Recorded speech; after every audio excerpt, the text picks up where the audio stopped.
Bonjour à vous tous. Luc chapitre 4.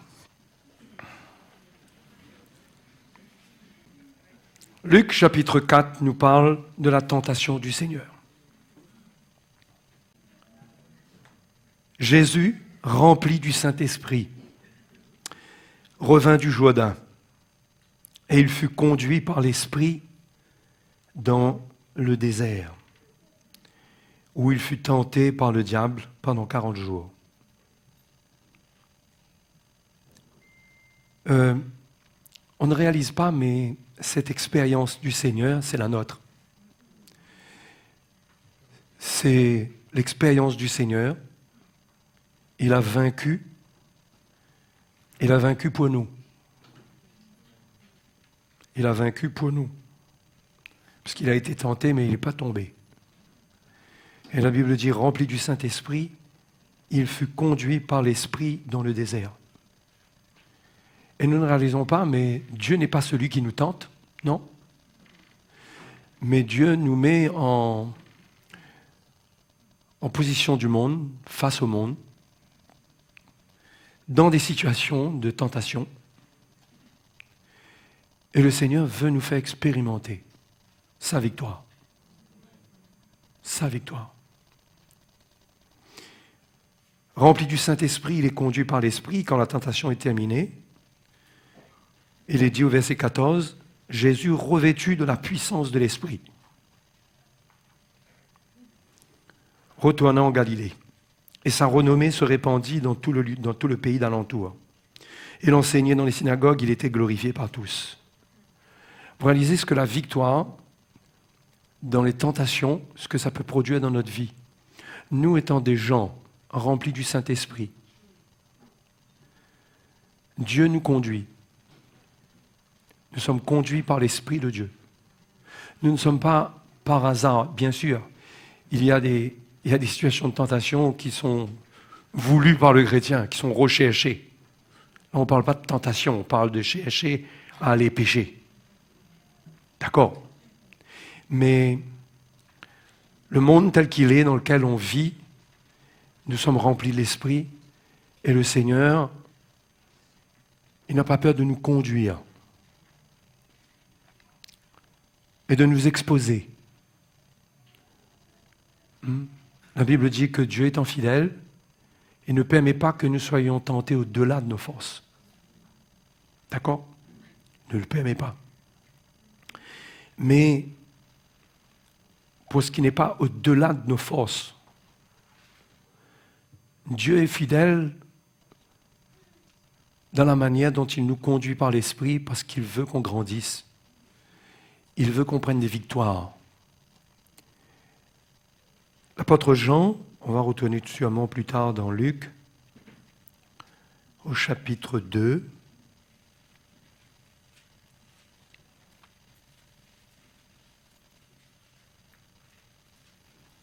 verset 12. 1 Jean, j'ai dit, c'est la lettre de Jean, l'épître. 1 Jean, chapitre 2, verset 12. « Je vous écris, petits enfants, parce que vos péchés sont pardonnés à cause de son nom. » Ça, c'est très important. Qu'on part sur une base d'une relation avec Dieu, nos péchés sont pardonnés. Nous avons une relation libre avec notre Père Céleste. Je vous écris, Père, parce que vous avez connu celui qui est dès le commencement. Les pères sont ceux qui grandissent, qui connaissent leur Dieu. Je vous écris, jeunes gens, parce que vous avez vaincu le malin. Les jeunes, ce sont ceux qui, dans leur processus de croissance, doivent vaincre le malin. Et Jean dit, je vous écris parce que vous avez vaincu le malin. Je vous écris, petits enfants, parce que vous avez connu le Père. Dès le commencement, bien sûr. Je vous ai écrit, Père, parce que vous avez connu celui qui est dès le commencement. Je vous ai écrit, jeunes gens, parce que vous êtes forts et que la parole de Dieu demeure en vous et que vous avez vaincu le malin. Il s'agit de vaincre le malin. C'est la victoire, c'est notre victoire de vaincre le malin en vainquant le monde. En vainquant le monde. N'aimez point le monde, verset 15, ni les choses qui sont dans le monde. Si quelqu'un aime le monde, l'amour du Père n'est point en lui. Car tout ce qui est dans le monde, la convoitise de la chair, la convoitise des yeux et l'orgueil de la vie, ne vient point du Père, mais vient du monde. Et le monde passe et sa convoitise aussi, mais celui qui fait la volonté de Dieu demeure éternellement. Celui qui dit qu'il veut faire la volonté de Dieu, il doit passer le test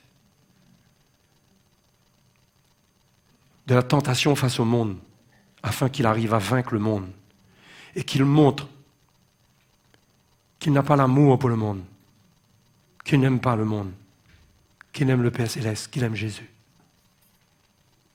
qu'il veut faire la volonté de Dieu. Ce n'est pas un langage, ça se prouve, c'est testé. Dieu nous équipe, Dieu nous remplit de l'Esprit, Dieu nous conduit et il veut nous voir confirmer ce que nous confessons, ce que nous disons, ce que nous chantons, ce que nous prions, ce que nous disons aux autres. Il veut nous voir vivre cela. Il veut des preuves d'un amour qu'on a pour lui. Il veut nous tester profondément. Il veut. C'est pourquoi il nous équipe de sa parole. Je vous ai écrit, jeunes gens, vous êtes forts. La parole de Dieu demeure en vous.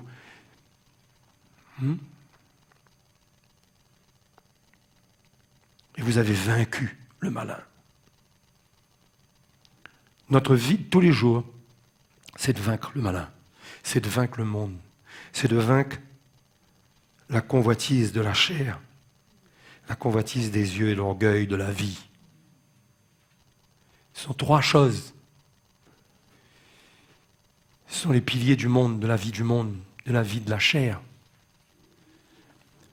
Comme je l'ai expliqué aux frères et sœurs de Nanterre, on dirait que la convoitise, ça nous a été transmise par Ève. Parce que c'est elle qui a été séduite après avoir convoité le fruit. Et l'orgueil de la vie, on dirait que c'est notre cher grand-père, Adam, qui a désobéi. L'orgueil de la vie, c'est la désobéissance à Dieu, c'est la rébellion. C'est se détourner de Dieu volontairement. Ce que Ève n'a pas fait. Adam, lui, volontairement, il a pris une décision volontaire. Il avait entendu la voix de Dieu. Il a désobéi, s'est détourné de Dieu. Ces deux choses, on a hérité de cela en nous, dans notre nature charnelle. C'est pourquoi la Bible dit que la tentation vient même de nous-mêmes. Nous sommes tentés quand la convoitise est amorcée. D'accord ? Et puis l'orgueil de la vie, qui a tendance à faire de nous des gens qui pouvons vivre notre vie sans Dieu, qui pouvons aller loin, utiliser le nom de Dieu pour des intérêts charnels, pour notre orgueil même. Nous sommes capables de vivre comme cela. Si nous sommes dans la chair et nous ne comprenons pas le plan de Dieu, la mort de Christ sur la croix, nous pouvons vivre une vie comme ça dans le monde, répondre aux convoitises de la chair, convoitises des yeux. Vivre pour répondre à ce que le monde met devant nous. Répondre à l'appel de l'orgueil de la vie. L'homme qui se détourne de Dieu, qui ne connaît pas Dieu, qui ne veut pas servir à Dieu, qui n'a pas besoin de Dieu, qui dit que Dieu n'existe pas ou qui dit que Dieu existe mais qui veut vivre sa vie. On ne le réalise pas, mais ce sont des choses qu'on doit vaincre dans notre vie.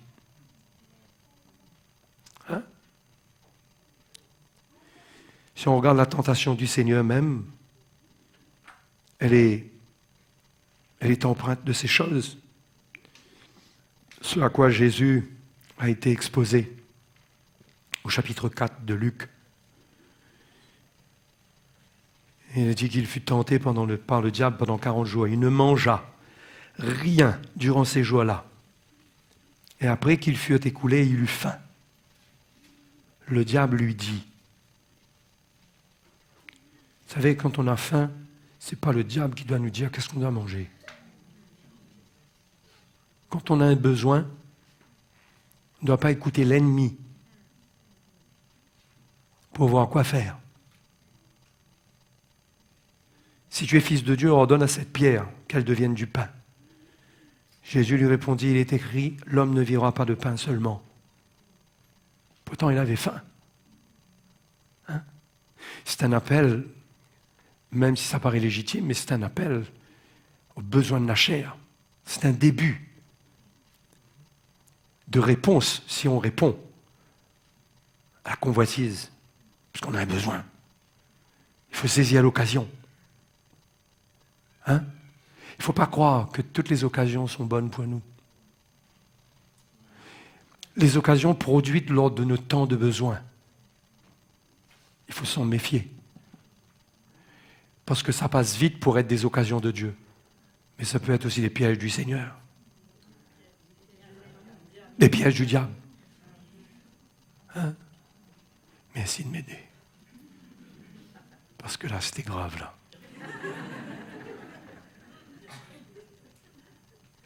Ça peut rapidement devenir des pièges de l'ennemi.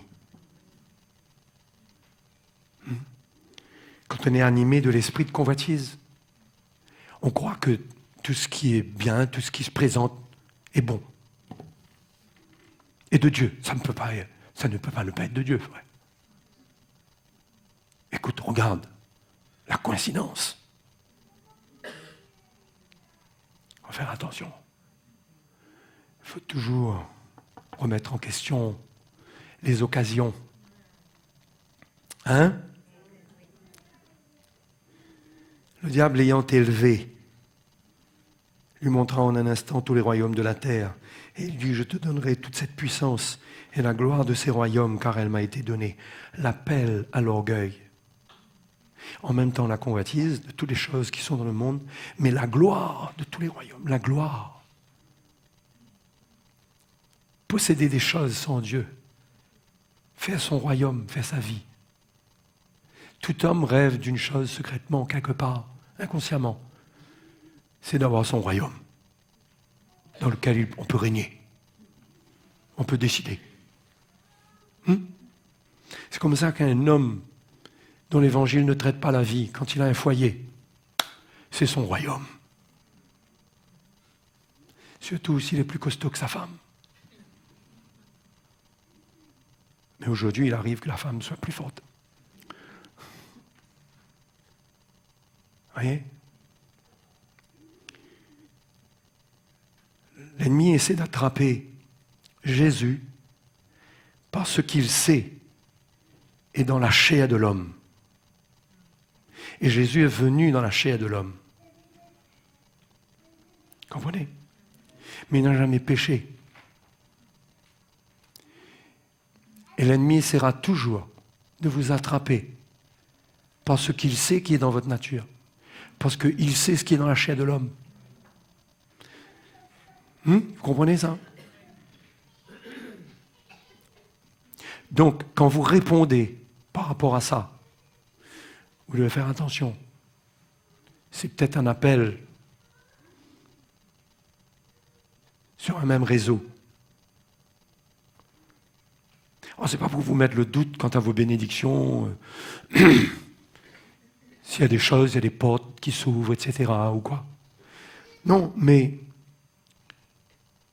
il faut chercher à être rempli de l'esprit pour être éveillé. Parce que rempli de l'esprit, il fut conduit dans le désert. Hein? On ne va pas dans le désert sans être rempli de l'esprit. Un chrétien, il est censé, Paul dit dans Éphésiens, soyez continuellement remplis du Saint-Esprit. Hein? D'être continuellement rempli du Saint-Esprit. Ça, c'est la première force du chrétien. Zacharie l'a même dit, il dit, ce n'est ni par la force, ni par la puissance, mais c'est par mon esprit. Quand Zacharie voyait, quand Zorobabel voyait ces problèmes, ces montagnes insurmontables, le Seigneur lui a montré, c'est pas par ta propre force. C'est encore plus valable pour nous aujourd'hui. Notre grande montagne, elle n'est pas seulement extérieure, elle est en nous. Cette chair, pour la faire mourir, Il faut vraiment la puissance du Saint-Esprit. On est d'accord avec ça? C'est pourquoi un chrétien ne devrait pas être résigné à être sec, à sentir qu'il lutte pour prier, qu'il lutte pour chercher Dieu, qu'il n'a pas cette liberté. Parce que le Saint-Esprit, là où est l'Esprit du Seigneur, là est la liberté. Donc on doit chercher à être rempli de l'Esprit en priant par l'Esprit. Comment être rempli de l'Esprit? En priant par l'Esprit déjà. Avoir une vie avec Dieu. Communion avec sa parole. On cherche sa présence. On cherche à nourrir l'Esprit de Dieu en nous. À faire monter le niveau de l'Esprit. Vous comprenez? Je parle en termes qu'on puisse comprendre. Parce que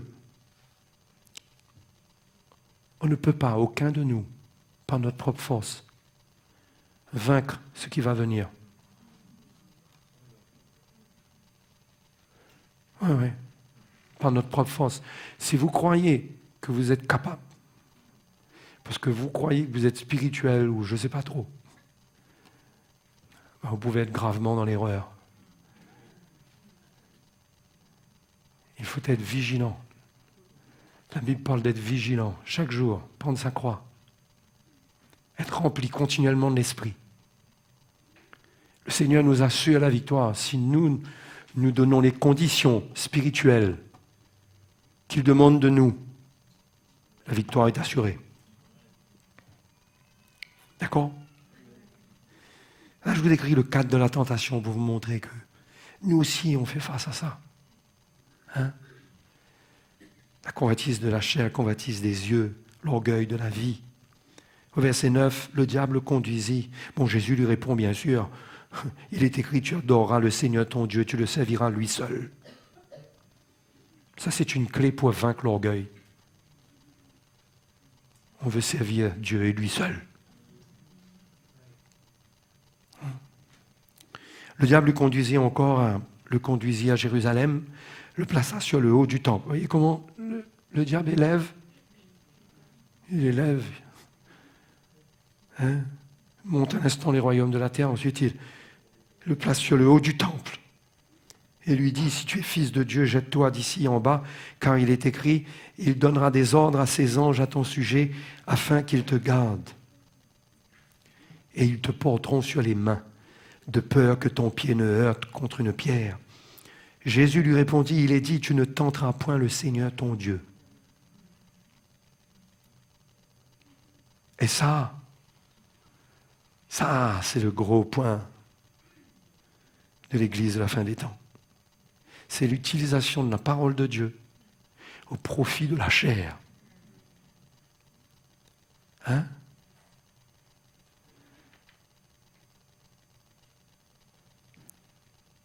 Utilisation de versets pour justifier ce qu'on doit faire, ce qu'on veut vivre par notre orgueil et par notre convoitise. Le monde chrétien est rempli de ça aujourd'hui.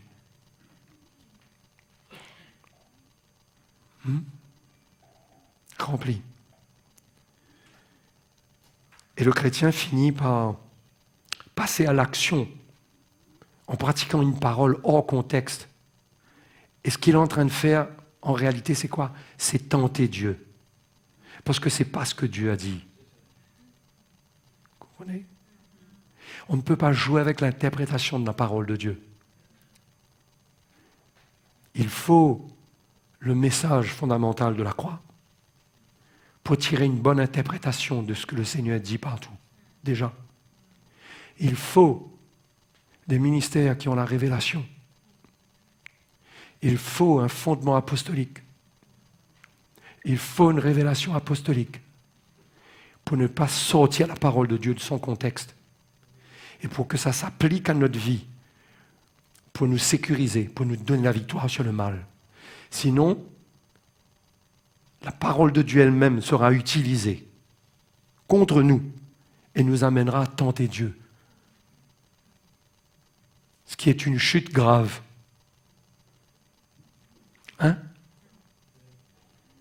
Vous comprenez là, ce soir? Vous ne pouvez pas lire la Bible à votre façon. Chacun de nous, on lit la parole de Dieu selon la lumière qu'on a, mais il faut chercher à avoir la lumière fondamentale. Comme on dit, il faut chercher à être engendré dans l'Évangile pour pouvoir comprendre le cœur du Seigneur, le message de Christ dedans. Sinon, on en tire des doctrines à notre profit charnel qui viennent justifier la satisfaction de nos convoitises et de notre orgueil. Et c'est dangereux. Vous êtes dans le contexte avec moi, là? Hein?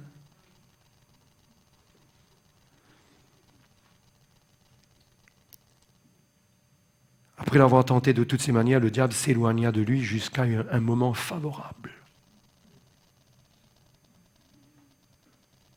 C'est jamais fini. Il faut être vigilant. Mais ce que je veux surtout dire, c'est que cette expérience du Seigneur, elle est vraiment la nôtre. Elle n'est pas écrite juste pour nous raconter qu'est-ce qui s'est passé avec Jésus. C'est notre réalité en Christ tous les jours. Nous avons reçu le Saint-Esprit. Et dans Romains chapitre 8, c'est très intéressant. Parce que Romains chapitre 8, c'est le chapitre de la victoire du chrétien par l'Esprit. Hein? Et dans Romains chapitre 8, si je commence par le verset 14 pour aller directement à une comparaison avec ce qu'on vient de lire, le verset 14 dit « Car tous ceux qui sont conduits par l'Esprit de Dieu sont fils de Dieu. » Ça vous rappelle quelque chose? Conduit par l'Esprit de Dieu? Ça vous rappelle quelque chose? Ça vous rappelle ce qu'on vient de lire? Jésus, rempli du Saint-Esprit, fut conduit par l'Esprit dans le désert. Cette conduite de l'Esprit ici, si vous le lisez bien dans le contexte, c'est une conduite pour nous amener dans la victoire qui est en Christ sur le péché, sur la loi du péché et de la mort. D'ailleurs, le contexte immédiat, le verset 12 dit « Ainsi donc, frères, nous ne sommes point redevables à la chair pour vivre selon la chair. Si vous vivez selon la chair, vous mourrez. Mais si par l'Esprit vous faites mourir les actions du corps, vous vivrez. » On fait mourir les actions du corps comment? Par l'Esprit. D'accord? Si par l'Esprit vous faites mourir les actions du corps, vous vivrez. Point. Juste après, car. Car. Ça veut dire quoi?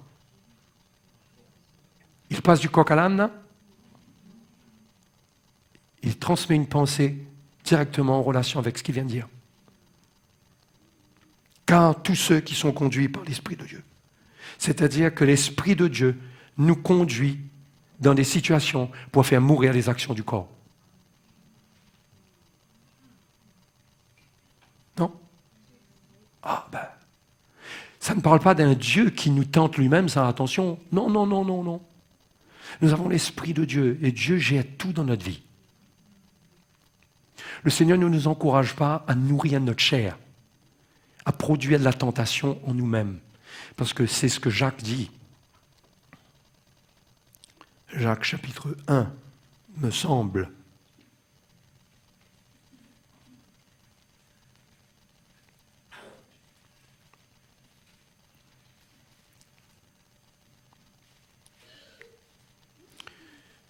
Verset 13. Verset 12.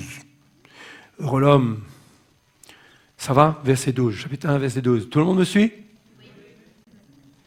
Heureux l'homme qui supporte patiemment la tentation, car après avoir été éprouvé, il recevra la couronne de vie que le Seigneur a promise à ceux qui l'aiment. Oui, après avoir été éprouvé, il recevra du Seigneur. Après être sorti du désert, il est plus rempli d'esprit, il est revêtu de la puissance du Saint-Esprit. Après, il y a un avant, il y a le test, il y a un après. L'après est toujours extraordinaire.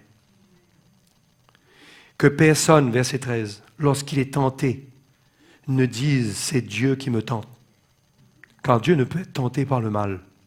Et il ne tente lui-même personne. Mais chacun est tenté quand il est attiré et amorcé par sa propre convoitise. Puis la convoitise, lorsqu'elle a conçu, enfante le péché. Et le péché étant consommé, produit la mort. Donc, on est attiré et amorcé par notre propre convoitise. Nous sommes censés, dans notre marche avec le Seigneur, de ne pas obéir à la convoitise, de ne pas nourrir la convoitise. Le monde est rempli de tout un système pour nous mettre dans une condition où notre chair est facilement amorçable. C'est notre responsabilité de ne pas nous exposer aux choses qui nous fragilisent. Parce que nous avons déjà un élément négatif en nous qui ne nous dispose pas au bien.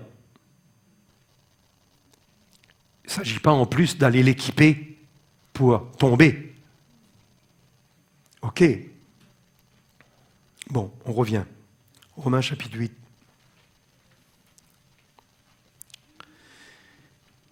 Intéressant, non?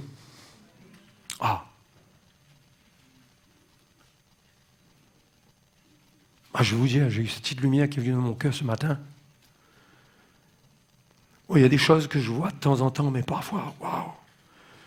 Parfois, on voit des choses comme ça.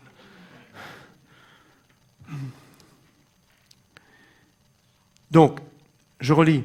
Si par l'esprit vous faites mourir les actions du corps, vous vivrez. Donc, si vous vivez selon la chair, vous mourrez. Parce que si vous vivez selon la chair, vous êtes vous-même en train d'amorcer votre chair. Cela va vous conduire vers la mort parce que vous serez attiré. Vous expérimenterez, l'amorcement de la chair et vous tomberez. D'accord? Mais si par l'esprit vous faites mourir les actions du corps, vous vivrez. Car tous ceux qui sont conduits par l'Esprit de Dieu sont fils de Dieu. Ce n'est pas la conduite de l'Esprit de Dieu ici pour le ministère. Ce n'est pas qui entend la voix du Saint-Esprit qui lui dit « va à droite, va à gauche ». C'est la conduite de l'Esprit pour faire mourir les actions du corps. Pourquoi les actions du corps? Parce que les actions du corps reflètent ou expriment les désirs qui sont en nous et utilisent notre corps et réclament et mettent la pression sur le corps, surtout au niveau de la convoitise, parce que l'orgueil est plus dans le cœur. D'accord? Donc, c'est pourquoi il faut faire mourir les actions du corps, parce que ce qui existe dans le monde fait appel à cette nature corrompue qui est dans le corps, qui vit de choses impures. Plaisir du monde et un tas de choses. Donc l'Esprit de Dieu veut nous faire expérimenter en tant que fils de Dieu, fils et filles de Dieu. Si nous connaissons Dieu, nous sommes nés de Dieu. Il veut nous conduire. C'est lui, ce n'est pas nous. Je vous compreniez bien. Ce n'est pas notre recherche. Mais on se retrouve tous les jours face à des choses. À voir des choses qu'on n'aimerait pas voir, entendre des choses qu'on ne veut pas entendre. Être dans des situations où on va dire des choses qu'on n'aurait pas voulu dire. Plus loin, à faire quelque chose qu'on n'aurait pas dû faire. D'accord? Tout est dans l'Esprit de Dieu en nous. Ce n'est pas nous. C'est pourquoi il faut se fortifier dans le Seigneur. Celui qui essaye par lui-même, il sera vaincu. Mais ce que je veux que vous compreniez, pour moi, ce que je vois, c'est que le Fils de Dieu, il est conduit par l'Esprit. Il fait face au mal. Je ne parle pas du jeune homme qui va se balader dans des rues la nuit. Je ne parle pas de tenter le Seigneur. Je ne parle pas de se mettre en condition. D'accord, pour les situations les plus extrêmes. Mais ce que nous savons être mauvais qui est dans notre chair, qui s'exprime dans notre corps, ça peut être notre langue, ça peut être notre bouche, ça peut être nos yeux, ça peut être nos désirs charnels, ça peut être nos appétits charnels, ça peut être toutes ces choses. Nous sommes exposés tous les jours à des excès. Tous les jours. À des tentations d'en prendre trop, de s'en nourrir trop, d'en faire trop, de sauter la limite, et tout ça sous prétexte de liberté. C'est ce que Paul avait dit aux Galates. Ne faites pas de la liberté un prétexte de vivre selon la chair. Non. Donc le chrétien qui va être rempli de l'esprit de plus en plus, si on comprend le plan de Dieu, on va comprendre qu'on est là dans ce monde pour vaincre le malin. Non. Ce n'est pas vaincre un diable qui se présente devant nous. C'est vaincre son système. Jésus a déjà vaincu le malin lui-même. Nous n'avons pas fait l'expérience qu'il a faite. C'est clair? On ne sera pas élevé sur une montagne, on ne va pas être élevé au-dessus du temple. Non. C'est un niveau de tentation qui appartient au Seigneur seul. Il doit être glorifié dans ces choses. Il a pris la victoire pour nous. L'occasion favorable que le diable attendait, c'était la croix, c'était la mort, c'était la souffrance. Pour amener le Fils de Dieu finalement à quoi? À renier son Père. Mais Jésus a tenu ferme. La Bible dit qu'il a résisté contre le péché jusqu'au sang. Quel péché? L'Épître aux Hébreux parle du péché qui est de se retirer, qui est d'abandonner la foi, d'apostasier. Le chrétien doit être équipé de telle manière que même s'il faut résister jusqu'au sang, il reste dans la volonté du Père.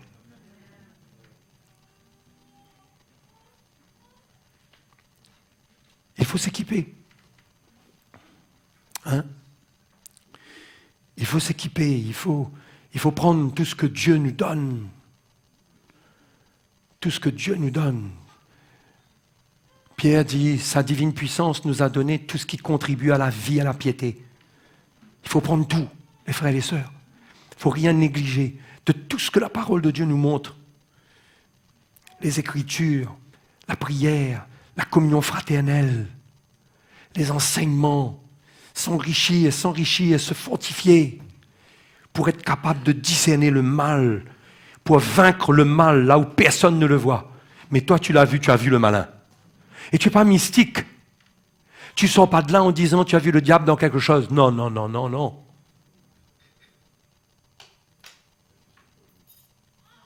Parce qu'il y a des gens qui deviennent mystiques, qui ne comprennent pas. Ils ont des expressions de victoire sur le diable qui est bizarre. Si tu veux vaincre le malin, il faut vaincre le monde. Il faut l'interdire de rentrer en toi. OK? Il faut te protéger du monde. Ne pas jouer avec le feu du monde. Parce que c'est par l'esprit du monde que le monde rentre chez le chrétien. C'est quand tu commences à tolérer. Quand tu as de la tolérance. Et nous tous, à un niveau ou à un autre, on cède quelque part. Mais on doit de moins en moins céder. On doit ressentir qu'on gagne en force dans le Seigneur. On doit ressentir que notre sanctification, elle entre dans une phase où elle va s'achever. Elle va s'achever. Parce que Dieu nous équipera par l'Esprit. Ça ne sera pas nous, ce que le Seigneur a dit. Le Seigneur lui-même vous sanctifiera. Paul l'a dit aux Thessaloniciens, Pierre l'a dit. Lui-même vous rendra inébranlable. Lui-même. Ce n'est pas vous. Mais si ce n'est pas vous, ça ne veut pas dire que vous n'avez rien à faire. Si c'est lui, vous avez besoin de lui. Il ne faut pas dire si ce n'est pas vous et vous ne le cherchez pas lui. Il le faut lui. Il faut une réalité de l'esprit dans notre vie. Hein? Et on doit ressentir qu'en tant qu'Église, en tant que chrétien, on entre dans cette réalité ensemble, en priant, en cherchant Dieu, on est zélé, on est intéressé à être rempli de l'Esprit, à être un peuple qui est animé de l'Esprit. Où un jour, il arrivera, peut-être qu'il n'y aura pas assez de temps pour que tout le monde prophétise. Puisque Paul a dit, vous pouvez tous prophétiser successivement. Il n'a pas dit ça. Donc il y a des choses dont nous sommes privés parce que nous ne sommes pas remplis de l'Esprit au niveau où nous devrions l'être. Mais par contre, nous pourrions être remplis de l'Esprit du monde. Nous pourrions avoir plus du monde en nous que de l'Esprit. Ce qui est du monde nous remplit dans notre chair. Et au lieu de nous dépouiller du vieil homme, de la chair, nous pourrions être en train de prendre soin de lui à l'arrière de la maison. Vous comprenez? En façade, non. En façade, c'est le Seigneur. Mais dans le secret, on a réservé une petite chambre à Adam. On lui a réservé une pièce où on va le nourrir dans les petites affaires. On doit être zélé.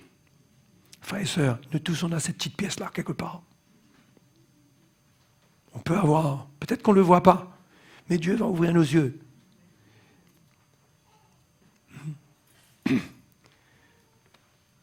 Mais nous devons avoir soif de l'achèvement de notre sanctification. On ne doit pas voir ça comme quelque chose, quand Dieu fera, il le fera. On doit découvrir la révélation. Ce qui est en Christ est pour nous. Il est pour nous maintenant. Si nous n'avons pas la lumière, nous ne l'aurons pas maintenant. Plus nous en aurons la lumière, nous serons zélés. Nous comprendrons notre héritage, notre appel. Nous dirons comme Pierre dit, c'est assez, dans le temps passé, d'avoir accompli la volonté des païens. C'est assez. Quand on a une certaine lumière de l'Évangile, il y a des cétacés. Je ne parle pas des baleines. Cétacés qui se lèvent en nous, dans notre cœur, où l'Esprit de Dieu, pendant qu'on le cherche, pendant qu'on prie, nous dit, c'est assez. Il y a des choses qu'on fait jusqu'à maintenant. On cherche le Seigneur. On ne vit pas sous la loi, on ne vit pas sous condamnation. Mais il y a un moment où le Seigneur en nous dit, c'est assez. Et ce jour-là, c'est assez. Mais si notre cœur est loin de Dieu, on n'entendra pas l'Esprit de Dieu crier en nous, c'est assez. C'est lui, quand il parle, il a l'autorité sur la loi du péché. Mais continuons à lire, c'est très intéressant. Tous ceux qui sont conduits par l'Esprit de Dieu sont fils de Dieu. Et vous n'avez point reçu un esprit de servitude pour être encore dans la crainte. Mais vous avez reçu un esprit d'adoption par lequel nous crions « Abba, Père ». L'Esprit lui-même rend témoignage à notre esprit que nous sommes enfants de Dieu. Or, si nous sommes enfants, nous sommes aussi héritiers, héritiers de Dieu et co-héritiers de Christ, si toutefois nous souffrons avec lui, afin d'être glorifiés avec lui.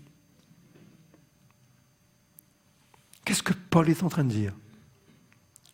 Nous ne sommes plus comme dans le temps de l'Ancienne Alliance, où faire face au péché et au mal nous condamnait dans les moments où il y avait l'échec. Parce que la Bible nous dit que c'était la vie du peuple d'Israël. Dans Hébreux chapitre 2, il dit que Jésus a vaincu celui qui avait la puissance de la mort par la mort, afin de délivrer tous ceux qui étaient retenus dans la servitude par crainte de la mort. Ça, c'était la vie de l'Ancienne Alliance. Le mal, le péché voulait dire la mort. Une sentence, mais une sentence divine. Vous comprenez? Sous l'Ancien Testament, la mort régnait par la sentence divine, parce que la loi, c'était un ministère de la mort, 2 Corinthiens chapitre 3. Paul parle du ministère de la mort. C'était un ministère comme ça. C'était une alliance terrible. Parce que Dieu n'était pas pour ce peuple. Il était pour eux sur des conditions. L'alliance était conditionnelle. Obéissance bénie, désobéissance maudit. Vous comprenez? Aujourd'hui, on n'est pas là-dessous. C'est extraordinaire. Ce que Paul veut dire, c'est que vous êtes conduits par l'Esprit de Dieu pour faire mourir les actions du corps. Mais vous n'avez pas à être dans la crainte dans ce combat. Vous n'avez pas reçu un esprit de servitude comme sous la loi. Vous n'êtes pas des esclaves, vous êtes des fils. Vous avez reçu l'esprit du Fils, qui plus est.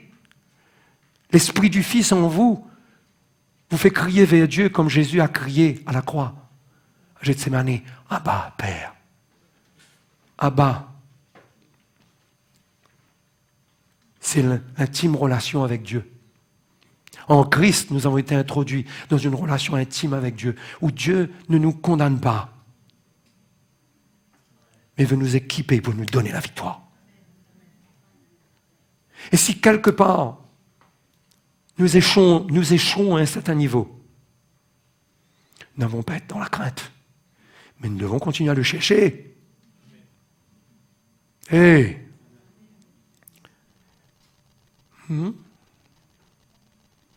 Parce que nous ne vivons pas contre le mal sur une base de la crainte. Vous comprenez?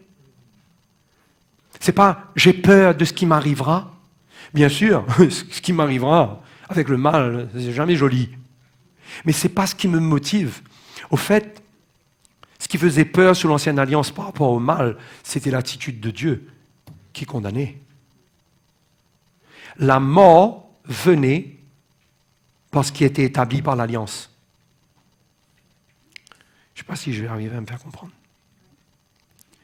Aujourd'hui, la mort ne vient pas par là. La mort vient par la chair elle-même. Vous comprenez? Ce n'est pas le ministère de la mort. C'est la mort qui est dans la chair. C'est pourquoi ce même chapitre 8 nous dit au verset 5. Ceux en effet qui vivent selon la chair s'affectionnent aux choses de la chair, tandis que ceux qui vivent selon l'esprit s'affectionnent aux choses de l'esprit. S'affectionner, le mot veut dire mettre sa pensée. Ça parle surtout de la pensée. Et l'affection de la chair. La version anglaise dit d'ailleurs la pensée de la chair. The mind. L'affection de la chair, c'est la mort. Tandis que l'affection de l'esprit, c'est la vie.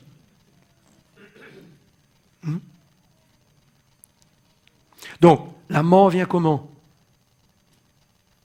La mort vient par la chair, par notre nature charnelle. C'est elle qui produit la mort en nous, ce n'est pas Dieu. Est-ce que vous comprenez bien?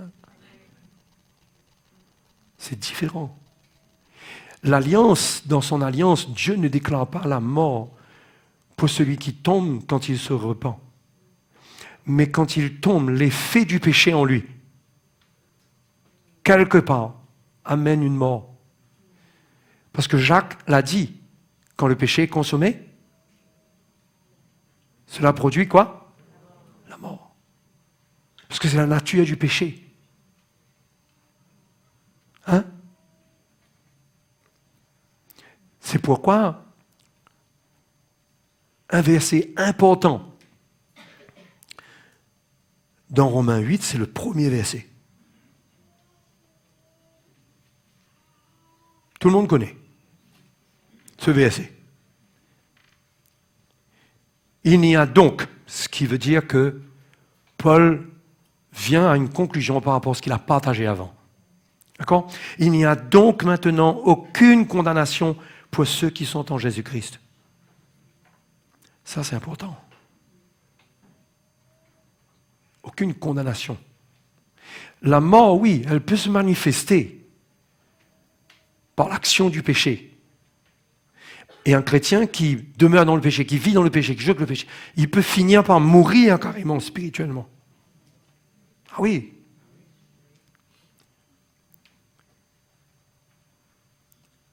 Mais le péché comme une occasion de faiblesse, comme quelque chose avec lequel on lutte, alors qu'on cherche la victoire, n'a pas le pouvoir de nous garder dans la mort. Parce que la repentance nous ramène à la vie. Ça ne veut pas dire qu'il faut mourir et revenir à la vie et mourir, revenir à la vie sans cesse volontairement. Ça, c'est un chrétien qui combat sincèrement. Celui qui est sincère, il n'a pas à craindre, il n'a pas reçu un esprit de servitude pour être dans la crainte. Parce qu'il n'y a maintenant aucune condamnation pour ceux qui sont en Jésus-Christ.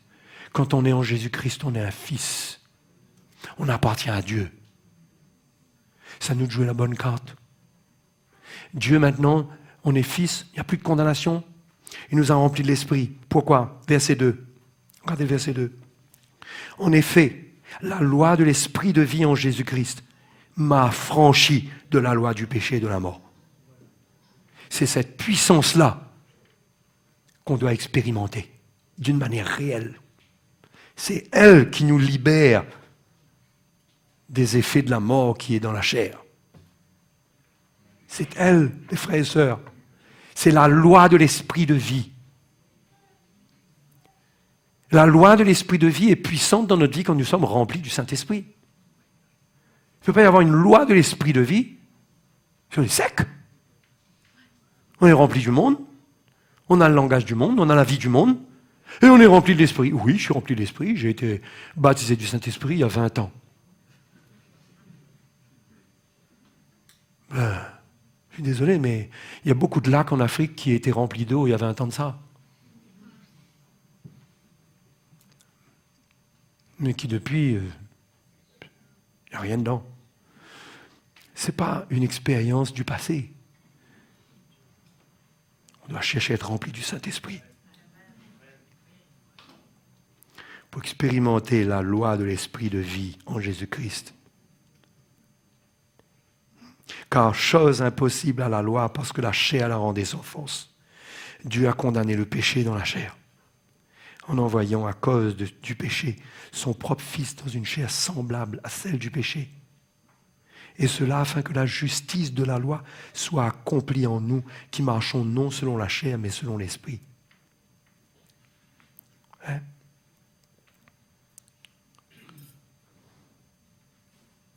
La justice de la loi a été accomplie en Christ quand Christ est mort. La justice de la loi, c'est la condamnation du péché dans la chair. C'est de ça qu'il s'agit ici. Elle a été accomplie en Christ. Pour nous, c'est fait. Nous sommes libres de la condamnation du péché.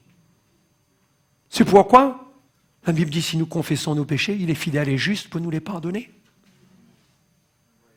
Pourquoi il est fidèle et juste? Pourquoi juste? Ça fait partie de sa justice. Parce que Christ, quand il est mort, il a donné sa vie pour que nous soyons bel et bien pardonnés.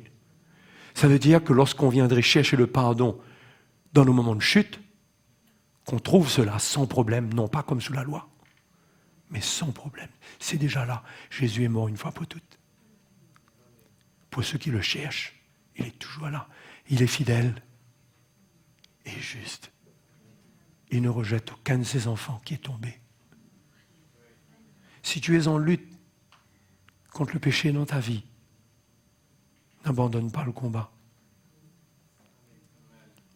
Ne l'abandonne pas. Peut-être que par ignorance, par faiblesse, par découragement, je ne sais pas, tu t'es laissé un peu aller. Et tu es dans un grand combat de condamnation. Tu as essayé, tu te relèves, ça ne va pas. Tu croyais avoir vaincu, c'est revenu, nanani, nanania. Mais cherche à être rempli du Saint-Esprit, toi. Repends-toi, humilie-toi devant le Seigneur. Cherche-le sincèrement. Parce qu'il est fidèle et juste. La loi de l'esprit de vie est pour toi. Il faut que tu gardes la foi. Si tu perds la foi, tu perdras tout.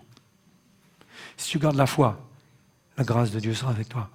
L'Esprit de Dieu voudra te conduire et te rendre libre. Oui. Peut-être d'un coup, peut-être petit bout par petit bout, je ne sais pas. Ça, ce n'est pas mon affaire. Mais Dieu est fidèle.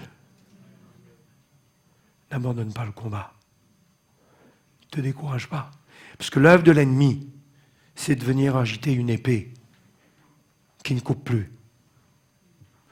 Et nous faire croire qu'il a l'épée de Damoclès sur notre tête. Hein? Mais nous n'avons plus l'épée de Damoclès de la mort sur notre tête. Nous sommes des fils et des filles de Dieu. Alléluia. Nous sommes un peuple béni, privilégié. Nous n'avons pas reçu un esprit de servitude pour être dans la crainte. Oui, nous devons craindre Dieu de la bonne manière, parce que Dieu est le Dieu saint. Dieu ne veut pas voir en nous l'amour du péché. On aime le mal. On court après l'impureté. Ça, ce sont des choses qui vont nous détruire.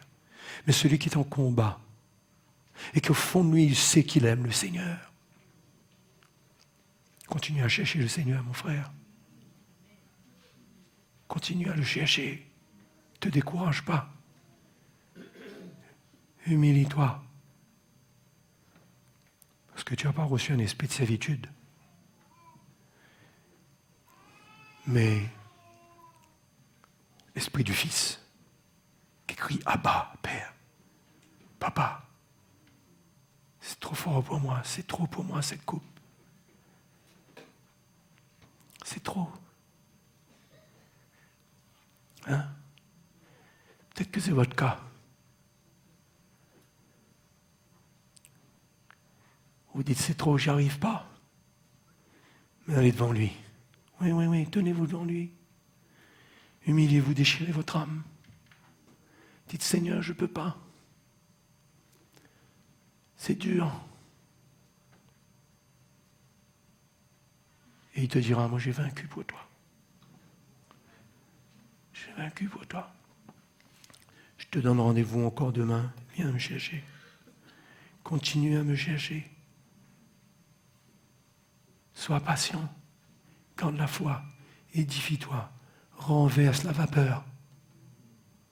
Renverse-la. Tu as le pouvoir. Par ma parole. Par la puissance de mon esprit. De vaincre le mal. Le mal ne peut pas te vaincre. Il va te vaincre si tu perds la foi. Si tu te décourages et tu t'accordes avec lui et tu renies ton Seigneur. Là, tu te mets une mauvaise posture. Moi, je t'encourage, mon frère. Et ma soeur en Christ. Quel que soit ton combat, ta solution, ce n'est pas de chercher à faire bonne figure dans l'église. Ce n'est pas de donner une façade spirituelle. C'est d'être sincère, c'est d'être vrai.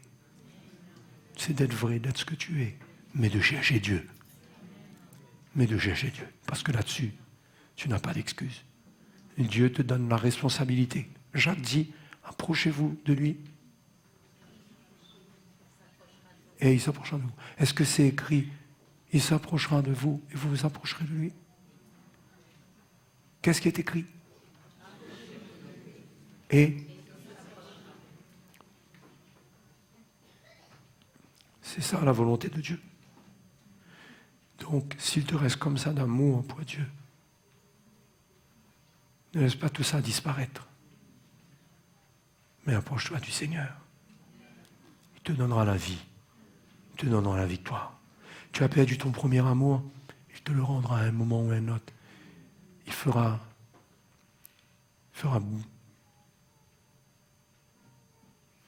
crépiter.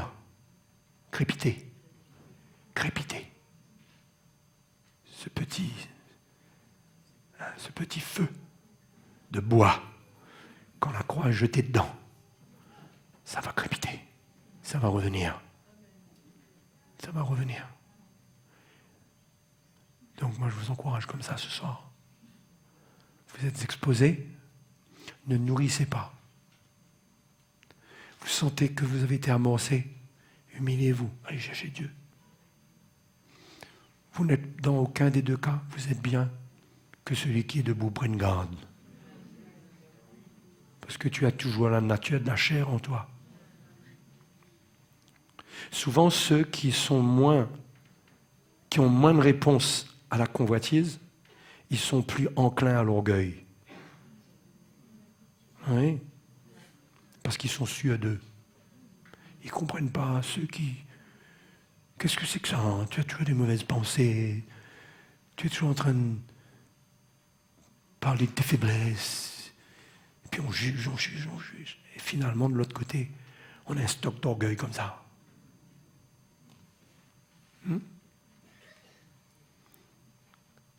Et celui qui est tellement vaincu, parfois il n'a même plus d'orgueil, il est fini. De l'autre côté. Mais enfin, bref. Tout le monde doit être vigilant.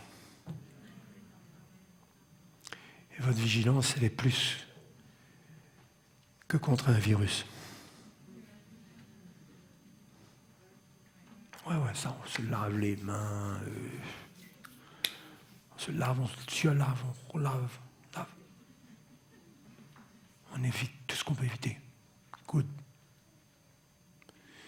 Mais notre vrai mal, notre vrai combat, notre vrai virus, cette nature du péché qui nous a été communiquée et qui est dans notre nature charnelle et qui veut, qui n'accepte pas de souffrir avec Christ pour dire non. Vous savez, c'est ça, souffrir avec Christ, dire non. Non. J'ai faim, mais non. C'est Dieu qui me nourrit. C'est pas le diable. Vous comprenez? Donc, frères et sœurs, soyez encouragés. Ne vous découragez pas. Ne vous laissez pas gagner par la peur, par la crainte, par la condamnation. Faites une chose, cherchez le Seigneur.